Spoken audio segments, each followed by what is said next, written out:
Mère Congo, femme aux courbes généreuses, calme mais à la fois impétueuse, remarquable par ta taille massive et mystérieuse par tes trésors enfouis dans les antres de tes profondeurs.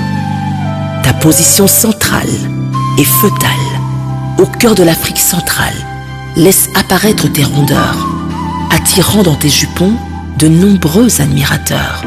Ton élégance naturelle dévoile ton passé royal.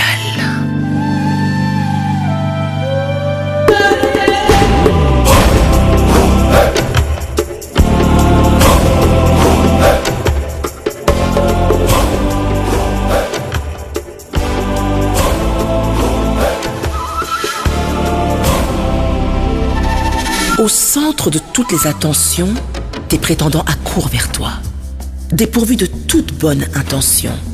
Ta terre est un parfum qui se répand.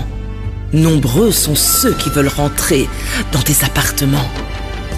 Tu cèdes dans un premier temps aux avances de ton courtisan colonial, qui fait de toi son second lit conjugal. Le baiser amical se convertit en des étreintes nuptiales, qui laissent bientôt le flanc au coup de fouet brutal. Un peu de caoutchouc et ta main est coupée pour quelques sous.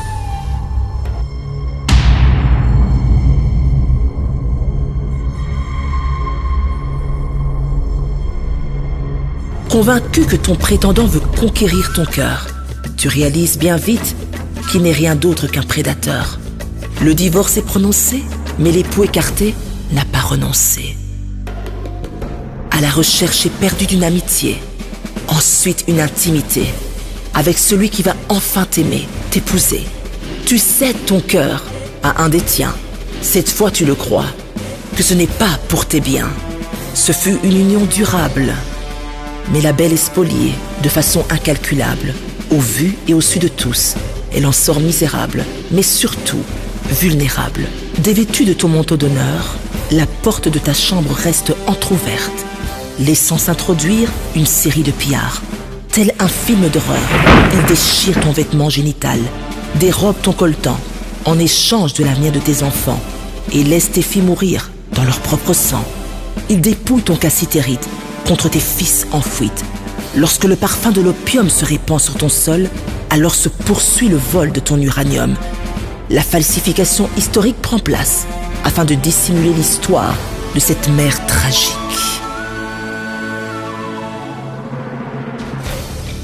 Mais celle qui était autrefois en position létale se redresse tout doucement pour remettre sa parure royale. Convoitée à cause de sa beauté et de sa richesse, à présent, elle réalise sa valeur et sa noblesse. Elle s'autodétermine sans une intervention extérieure. Elle jouit de ses inventions, prospère par ses créations. Elle investit dans son éducation. Elle protège sa frontière, sa biodiversité, sa terre. Elle réalise que c'est elle la grande. Elle cesse de se vendre aux petits et d'être tripotée pour quelques nuitées. Alors qu'elle sort de son sommeil, sa conscience s'éveille. Ses idées s'élargissent, sa vision s'éclaircit, ses mains s'épaississent. Sa résilience à toute épreuve. Voilà la véritable richesse de son Altesse. L'heure a sonné, où ses trésors enfouis dans les antres de sa terre épouse enfin la vision de son réconciliateur. Notre cher Congo revêt son gilet pare-balles. L'intrépide s'élance avec hardiesse sous son climat équatorial. Telle une déesse à la poursuite de son Graal, elle brise l'arc et rompt la lance. Elle arrête les éclats de balles.